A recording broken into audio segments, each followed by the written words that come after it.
நம்ம ஊர் பொண்ணாச்சே, நம்ம இலக்கிய தென்றல் குமரி ஆனந்தம் பொண்ணாச்சே, 2 ஸ்டேட்டுக்கு கவர்னர் ஆத்தா, 2 ஸ்டேட்டுக்கு, பாண்டிச்சேரிக்கு தெலுங்கானாவுக்கு. அங்கேருந்து இங்கே பறக்கலாம், இங்கேருந்து அங்கே பறக்கலாம். பங்களா பார்த்தீங்கன்னா நம்ம இங்கே பங்களா இருந்துச்சுன்னா மணலி மார்க்கெட் இல்லை, அங்கே கேட்டு, அங்கே 50 போலீஸ் நிற்கும், இங்கே உள்ளெல்லாம் போலீஸ் நிற்கும். கிளம்புனா போலீஸ் கிளம்பிக்கும், இறங்குனா போலீஸ் இறங்கிக்கும். இவ்வளோ பெரிய பதவியை கொடுத்தா அதெல்லாம் ரிசைன் பண்ணிவிட்டு தென் சென்னையில் வந்து நின்றுச்சு. எங்கள் கேண்டிடேட் யார் தெரியுமா? தமிழச்சி தங்கப்பாண்டியன். அது தேர்தலில் சொல்லுது. தமிழிசை அக்கா. அண்ணாமலை வராரு பிரச்சாரத்துக்கு. அக்காவுக்கு பிரச்சாரம் பண்ண தம்பி வரார். அது மைக்கு பிடிச்சி சொல்லுது. தம்பி வருவதற்கு முன்னால் கேட்டார், அக்கா நீ எத்தனை லட்சத்தில் வெற்றி பெறுவாய் என்று கேட்டார். நான் 1 லட்சம் என்று சொன்னேன். தம்பி ஏறிவிட்டார் ஜீப்பில். தம்பி ஏறிவிட்டார். இப்போது 2 லட்சம். இப்போ வாயில் என்ன வைக்கிறது சொல்லுமா?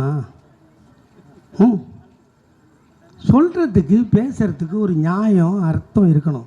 இன்றைக்கி சொல்கிறானுங்களே, இதை எவனாவது பிஜேபியில் கேட்பானா? பொது மேடை, சந்திரபாபு நாயுடு பதவி ஏற்றுக்கிறான், ஆயிரக்கணக்கான லட்சக்கணக்கான ஜனம் உட்காந்துக்குது. அதில் போய் நம்ம வணக்கம் தான் சொல்லுது. வணக்கம் சொன்ன பொம்பளையை கூப்பிட்டு உட்கார கூட இடம் கொடுக்காம நிற்க வச்சு கண்ட மேனிக்கு திட்டுறான் ஒரு பிஜேபிக்காரன். இந்த கட்சி பொம்பளைக்கு மதிப்பு கொடுமா? நாங்கள் பொம்பளையை அவமானம் பண்ணுற கட்சியாக எந்த ஊரில் போய் சொல்கிறது?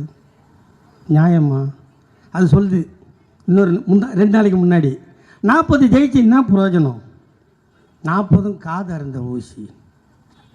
இப்போ நல்லா 40 காது. நீ டாக்டர் தானே படிச்சிருக்குது. அது காது இல்லாத ஊசியில் தானே ஊசி போட முடியும். காது இருந்தால் அதில் மருந்து ஏற்ற முடியுமா? அது கூட தெரியல. இது டாக்டர் படிச்சிருக்குது. 40 ஜெயிச்சின்னா புண்ணியன்னு கேட்டிங்கல்ல.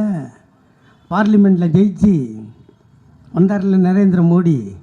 எங்கள் தாத்தா அம்பேத்கர் இருக்கார்ல, அம்பேத்கர் தொட்டா தீட்டு பார்த்தா பாவம்னாங்களே, அந்த தாத்தா எழுதினார்ல அரசியல் சாசன புத்தகம், அதை தூக்கி தலைமையில் வச்சு முத்தம் கொடுத்தான் பார். அது தாண்டா இந்த 40 பேர் செஞ்ச சாதனை. அரசியல் சட்டத்தை மாற்றுவேன்னவனை, அரசியல் சட்டத்தை திருத்துவேன்னு சொன்னவனை, அரசியல் சட்ட புத்தகத்தை தூக்கி தலைமையில் வைத்து அதற்கு முத்தமிட வைத்தோமே, இதுதான் இந்த 40 திமுக எம்பி கூட்டணி எம்பி செய்த சாதனை.